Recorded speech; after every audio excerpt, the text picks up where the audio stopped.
આજરોજ રાજકોટ મ્યુનિસિપલ કોર્પોરેશનની સ્ટેન્ડિંગ કમિટીની બેઠક અટલ સરોવર ખાતે બેઠક યોજવામાં આવી હતી। લોકસભાની ચૂંટણીની આચારસંહિતા પહેલા સ્ટેન્ડિંગ કમિટી દ્વારા એક નિર્ણય કરવામાં આવ્યો હતો કે એક પરંપરા હતી, એક નિયમો હતા કે સ્ટેન્ડિંગ કમિટીની બેઠક રાજકોટ મહાનગરપાલિકાના સ્ટેન્ડિંગ કમિટીના કોન્ફરન્સ હોલની અંદર જ યોજાય,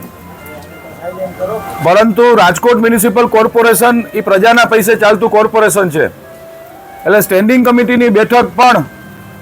લોકોની વચ્ચે જઈને થવી જોઈએ। લોકોને ખબર અમારો જે ટેક્સના પૈસા છે એ કોર્પોરેશનમાં કયા વિભાગની અંદર વપરાઈ રહ્યા છે,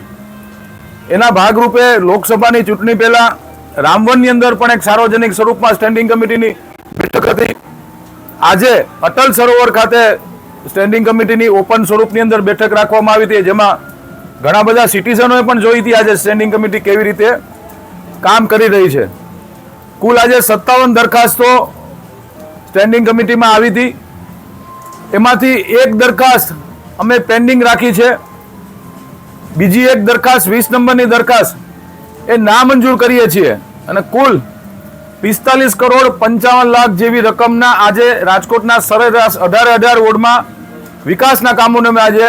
ખુલ્લા મૂક્યા છે। પત્ર નંબર 3 દરખાસ્ત નંબર 3 જે રાજકોટ મહાનગરપાલિકાઓના અધિકારીશ્રી માટે જે ગ્રેડ હતો એ ગ્રેડ અપગ્રેડ કરવાની છે, એનો પગારનો બેઝ હતો 5400 રૂપિયાના બેઝમાંથી 6600નો જે બેઝ કરવાનો હતો, એમાં ગઈ સ્ટેન્ડિંગમાં પણ આ દરખાસ્ત પેન્ડિંગ રાખવામાં આવી હતી, કારણ કે વધુ અભ્યાસ અર્થે સ્ટેન્ડિંગ કમિટીએ નક્કી કર્યું સર્વે સભ્યશ્રીઓએ કે હજી આપણે આમાં અભ્યાસ કરીએ, એટલે એ એક દરખાસ્ત પેન્ડિંગ રાખી છે। બીજું પત્ર નંબર 20 દરખાસ્ત નંબર 20 વોર્ડ નંબર 17માં એક 700-750 વાર જગ્યામાં 2004 થી રોટરી ક્લબ ઓફ રાજકોટને કોર્પોરેશને એક બિલ્ડિંગ આપ્યું હતું કે જેમાં દર મહિને કોર્પોરેશન એને ગ્રાન્ટ પણ આપતી હતી। બહેનોને લગતી કામગીરી એ લોકો કરી રહ્યા હતા, પરંતુ અમારા ધ્યાનમાં જે વિષયો આવ્યા કે બહેનોને લગતી કામગીરીમાં જે ધારાધોરણ મુજબ જે થવું જોઈએ એ નહોતું થતું। મેં પોતે પણ મારી જાત રીતે મેં પોતે તપાસ કરાવી હતી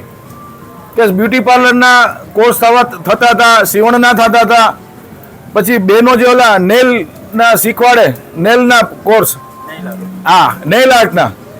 એમાં થોડું વ્યાપારીકરણ મારા ધ્યાનમાં આવ્યું હતું, કારણ કે એક બેનને એક મહિનાનો ખર્ચ 1000 રૂપિયા, એવી 64 બહેનો શીખતી હતી તો 64,000 રૂપિયા મહિનાને નહીં આવક થતી હતી। એટલે અમે જે તે સમયે 2004માં સ્ટેન્ડિંગ કમિટીએ જે ઠરાવો કર્યા હતા એ ઠરાવોમાં સ્પષ્ટ લખેલું હતું કે તમને અમે ગ્રાન્ટ આપીએ છીએ અને તમે ટોકન દરે આ રાજકોટમાં જરૂરિયાતમંદ બહેનોને તમારે ટોકન દરે મદદ કરવાની છે, પરંતુ અમને અને સ્ટેન્ડિંગ કમિટીને એવું લાગ્યું કે ક્યાંક ને ક્યાંક વ્યાપારીકરણ થઈ રહ્યું છે, તો પ્રજાની મિલકત છે, પ્રજાના ટેક્સથી બનેલી આ પ્રોપર્ટી છે, એટલે આજે